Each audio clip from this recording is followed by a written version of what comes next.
चंचल, जैसा नाम वैसा ही स्वभाव था उस 35 वर्षीय खूबसूरत नारी का। 12 वर्ष पहले उसका विवाह सोहनवीर से हुआ था। सोहनवीर प्राइवेट नौकरी करता था। उसकी इतनी कमाई नहीं थी कि घर का खर्च आसानी से चल पाता। चंचल इससे खुश नहीं थी, लेकिन अपना भाग्य मानकर वह पति सोहनवीर के साथ निर्वाह कर रही थी। सोहनवीर पत्नी भक्त था। वह चंचल से बेइंतहा प्यार करता था। पति के इस बर्ताव ने आहिस्ता आहिस्ता चंचल के स्वभाव को बदल दिया। एक शाम जब सोहनवीर लौटा तो चंचल ने उसे हाथ पैर धोने के लिए गर्म पानी दिया। हाथ मुंह धोकर सोहनवीर रसोई में चंचल के पास ही बैठ गया, जहां चंचल उसके लिए गर्म रोटी सेक रही थी। खाना खाकर सोहनवीर उठा और बेड पर जाकर लेट गया। सारा काम खत्म करने के बाद चंचल भी उसके पास आकर बेड पर लेट गई। चंचल को पति के मुंह से शराब की गंध महसूस हुई तो बोली, तुमने शराब पी है? हाँ, आज ज्यादा ठंड लग रही थी इसलिए, लेकिन कल से नहीं पीऊंगा, वादा करता हूँ। सोहनवीर ने अपनी गलती मानते हुए कहा। चंचल ने कहा, आज माफ किए देती हूँ, आइंदा शराब पीकर आए तो घर में घुसने नहीं दूंगी, फिर ठंड में सारी रात बाहर ही ठुठुरते रहना, समझे? चंचल ने आंखें दिखाकर कहा। उस रात सोहनवीर ने चंचल से वादा तो किया कि दोबारा शराब को हाथ नहीं लगाएगा, लेकिन वो वादा रात के साथ ही कहीं खो गया। अगले दिन सोहनवीर शराब के नशे में घर लौटा तो पति पत्नी के बीच कहासुनी हो गई। इसके बाद चंचल फिर से पति सोहनवीर से चिढ़ने लगी। अब सोहनवीर चंचल को जरा भी नहीं सुहाता था। वह उससे हमेशा कटी कटी रहने लगी। सोहनवीर चूंकि चंचल का पति था, इसलिए वह चाहे जैसा भी था उसे उसके साथ ही रहना था। दिन गुजरते गए, समय पंख लगाकर उड़ने लगा। लाख कोशिशों के बाद भी चंचल सोहनवीर की शराब छुड़वा पाने में असफल रही। समय के साथ चंचल एक बेटे और एक बेटी की माँ भी बन गई। इस बीच सोहन शराब का आदी हो गया था। शराब के चक्कर में उसने कई लोगों से पैसे भी उधार ले लिए थे। वह पहले उधार लिए गए पैसे चुका नहीं पाता था, फिर से उधार मांगने लगता था। इसी के चलते लोगों ने उसे उधार देना बंद कर दिया था। लोग तगादा करते तो सोहनवीर उनके सामने आने से बचने लगा। इस पर लोग उसके घर के बाहर आकर तगादा करने लगे। सोहनवीर घर नहीं होता तो लोग चंचल को ही भला बुरा बोलकर चले जाते थे। चंचल चुपचाप सबके ताने सुनती, फिर दरवाजा बंद करके रोती रहती।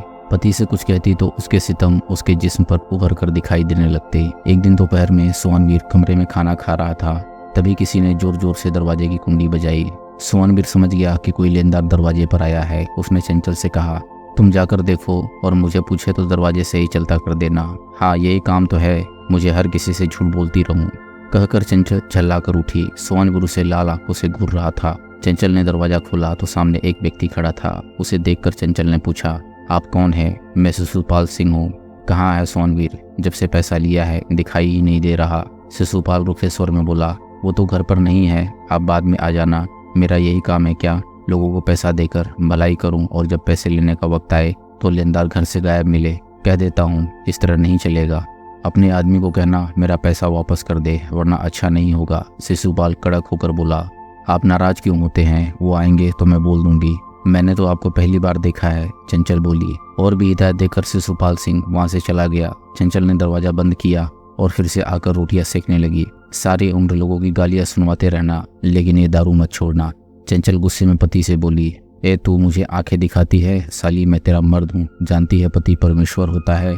तू है कि मुझे ही आंखें दिखा रही है? सोहनवीर चिल्लाकर बोला, पति के अंदर परमेश्वर वाले गुण भी हो तभी तो। तुम्हें पति जैसा है कुछ? चंचल बोली तो सोहनवीर उसके बाल पकड़कर रसोई से बाहर ले आया और लात घूंसों से बुरी तरह पिटाई करने लगा। चंचल रोती बिलखती खुद को पति के हाथों से छुड़ाती रही, लेकिन सोहनवीर उसे तब तक पीटता रहा जब तक खुद थक नहीं गया। चंचल रात भर दर्द से तड़पती रही और सोहनवीर शराब पीकर एक को लुढ़क गया। 3-4 दिन बाद शिशुपाल एक बार फिर से पैसों की वसूली के लिए सोहनवीर के घर आया तो इत्तेफाक से दरवाजा खुला हुआ था।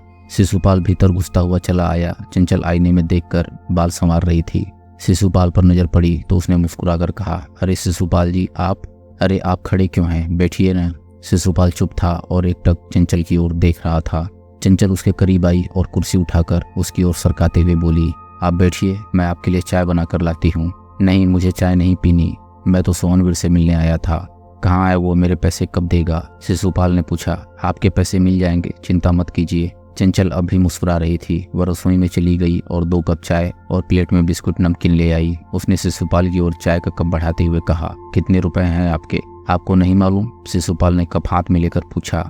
जब पति पत्नी को सारी बात बताएं तभी तो उसे हर बात की जानकारी रहती है। जो आदमी पत्नी को सिवा पैर की जूती के कुछ नहीं समझता वो। खैर जाने दीजिए, मैं भी कहाँ आपसे अपना रोना लेकर बैठ गई। चंचल बोल रही थी। शिशुपाल खामोशी से उसकी बातें सुन रहा था। काफी देर तक इंतजार के बाद भी सोहनवीर घर नहीं आया। तो शिशुपाल जाने लगा। चंचल ने उसे थोड़ी देर और रुकने के लिए कहा, लेकिन वह नहीं रुका। चंचल ने उसका मोबाइल नंबर ले लिया और बोली, वो आएंगे तो मैं आपको फ़ोन करके बता दूंगी। शिशुपाल वहाँ से चला गया। उसकी समझ में नहीं आ रहा था कि सोनवीर की पत्नी चंचल उस पर इतनी मेहरबान क्यों हो गई। फिर उसने सिर को झटका और सोचने लगा कि उसे तो अपने पैसे चाहिए, चाहे पत्नी दे या पति। सोचता हुआ वो अपने घर पहुंच गया। शिशुपाल संपन्न किसान था। करीब 18 साल पहले उसका विवाह रीता से हुआ था। सीता से उसे 2 बच्चे और एक बेटी हुई। करीब 1.5 साल पहले आपसी विवाद के कारण सीता हमेशा के लिए घर छोड़कर चली गई। शिशुपाल अकेला पड़ गया। गांव के लोगों को वह ब्याज पर पैसा देता था।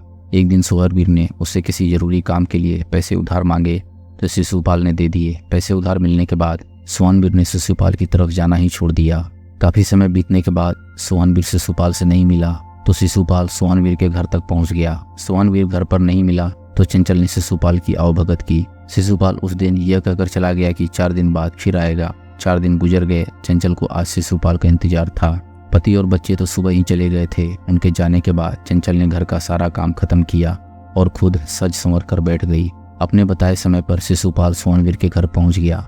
दरवाजे की कुंडी खड़की तो चंचल ने घड़ी की ओर देखा। ठीक 11 बज रहे थे। चेहरे पर मुस्कान बिखेर कर एक बार वह आईने के सामने आकर मुस्कुराई, फिर मन ही मन लजाई। उसने साड़ी के पल्लू से खुद को लपेटा और सामने के बालों को गोलकर गालों पर गिरा लिया। चंचल का निखरा गोरा बदन दूध की तरह दमक रहा था। उसने दरवाजा खोला तो सामने शिशुपाल खड़ा था। उसे देखते ही चंचल ने मुस्कान बिखेरी और निगाहें नीची कर ली।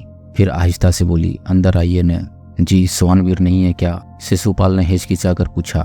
मैं तो हूँ, आपकी ही राह देख रही थी। चंचल बोल पड़ी। जी आप मेरी राह? शिशुपाल चौंका तो चंचल ने बिना किसी हिचक के उसे हाथ पकड़कर अंदर आने का इशारा किया। शिशुपाल अंदर आ गया तो चंचल ने अंदर से कुंडी लगा दी और पलटकर शिशुपाल से बोली, आप अभी तक खड़े हैं? चंचल ने कुर्सी निकाल कर देनी चाहिए तो शिशुपाल बोला, आज मैं अपने पैसे लेकर ही जाऊंगा। बुलाओ सोनवीर को जो मुंह छिपा कर बैठा है।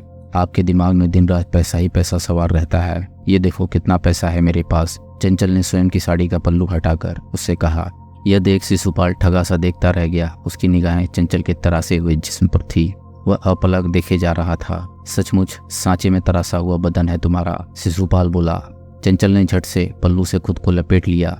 शिशुपाल चंचल के दिल की मनसा जान चुका था। उसने चंचल को लपक कर अपनी ओर खींचा और बाजुओं में जकड़ लिया। चंचल के सारे बदन में एक अजीब सा रोमांच उठने लगा। उसने दोनों बाहें शिशुपाल के कंधों पर जमा ली।